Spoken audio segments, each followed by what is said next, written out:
The baddest breaking news. Yo. Okay,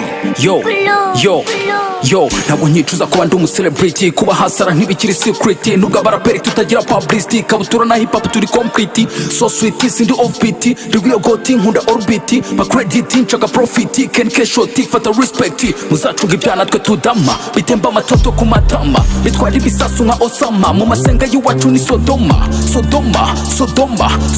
twe turikoma, turi bisuma, nicyo gituma mutwanga tukaba nk'ibigoma, twakure ku mihanda turi mayibobo, twakure muri hasi turara mu myobo, twakuze nk'ibirara bitagira iwabo, gukotana bitugira abagabo. You need another rap, yes bo, kabutura sindi swap, yes bo, flow zanjye ziri dap, yes bo, champion nkwiye cup, yes bo, bakubita amahiti bakambanira, n'abakubitira DM bakinumira, hirukira studio nk'abatontomera, unafite umufungo ntibambanira, ntibamvugira barambangamira, ntibansekera barankankamira, ruko bamfeda ndabakontorora, kureka hip hop sinabemerera, aba bana bafite ubushyuhe ntitutabakoma bazitingatinga, barasaze biteratera finga, mu masenga batumagura siga, aba papa batwima pepa dupikira simu bakadukupa, kiripapapa froza amapapa, abagore banyu urugo twagweka,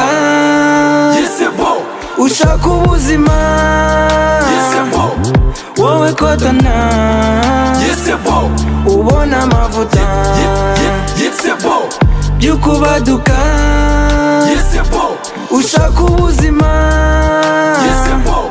wowe Kotana, yesebo ubona amavuta, yesebo.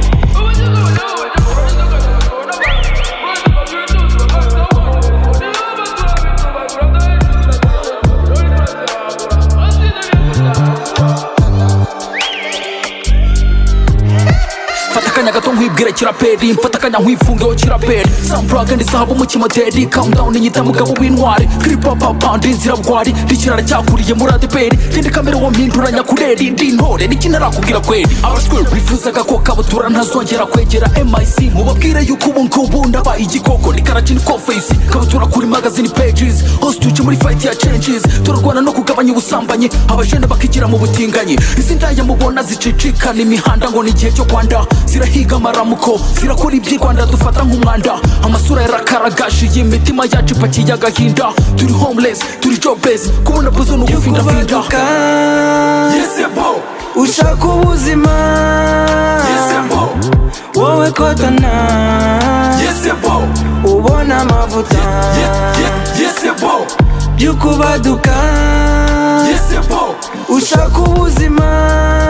yesebo